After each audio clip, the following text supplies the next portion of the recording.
ঢাকা চট্টগ্রাম মহাসড়কে নিষেধাজ্ঞা সত্ত্বেও চলাচল করছে ব্যাটারি চালিত থ্রি হুইলার। চলছে উল্টা পথেও। মহাসড়কের কাঁচপুর ব্রিজ এলাকা থেকে যুক্ত হচ্ছি সহকর্মী সাদিয়া ন্যান্সির সঙ্গে। তিনি জানাচ্ছেন বিস্তারিত।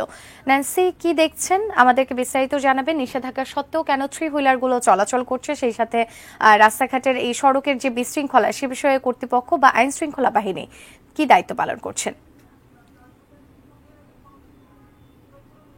আজকে যদি আমি বলতে হয় যে কাঁচপুর, আমরা মোটামুটি এই কাঁচপুরের আশেপাশে বেশ অনেকগুলো এরিয়াতেই যাওয়া হয়েছে। সেই জায়গায় খানিকটা উল্টো চিত্র আমরা দেখলাম, অর্থাৎ কাঁচপুরের জায়গাটায় মানে কাঁচপুর ব্রিজ থেকে শুরু করে এর আশেপাশের এলাকায় যে পরিমাণ যানজট আসলে সাধারণত দেখা যায়, আজকে কিন্তু সেরকম কোনো যানজট আমাদের চোখে এখন পর্যন্ত পড়েনি।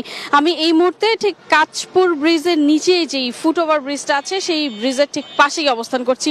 এই জায়গা থেকে সাধারণত যানজট কিছুক্ষণ আগে দেখছিলাম যে খানিকটা যানজটের কারণে সাধারণ মানুষ ভোগান্তিতে পড়ছে। বিশেষ করে আপনি জানেন সকালবেলা কর্মস্থলে যারা যান তাদের কিন্তু খানিকটা গণপরিবহনের জন্য ভোগান্তিতে পড়তেই হয়। এই জায়গাটা আপনি এখন যেটি ক্যামেরায় দেখছেন এটি মূলত কাঁচপুর ব্রিজ থেকে নেমে যেই লেনটা আছে সেই লেনে গাড়িগুলো যাতায়াত করছে এবং তার পাশেই হচ্ছে সোজা গেলে তারাবো, আর ডান পাশে হচ্ছে চট্টগ্রাম মহাসড়কের লেন। কিন্তু এই লেন থেকে যখন গাড়িগুলো নামছে এখানে কিন্তু আমরা কোনো সার্জেন্ট বা দায়িত্বরত কাউকে আমরা দেখতে পাইনি।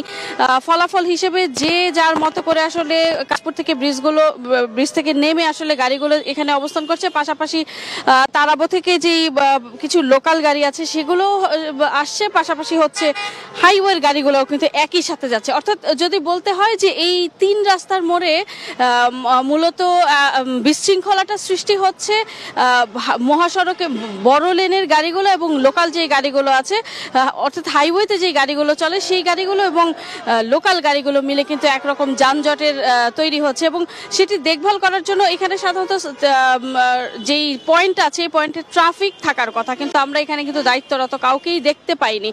তবে সাধারণ মানুষের ভোগান্তি কিছুটা ছিল, অর্থাৎ এখান থেকে যারা কয়েকটা স্ট্যান্ড আছে এখান থেকে যারা আসলে গণপরিবহনে উঠতে চান তারা খানিকটা ভোগান্তিতে পড়তে হচ্ছে।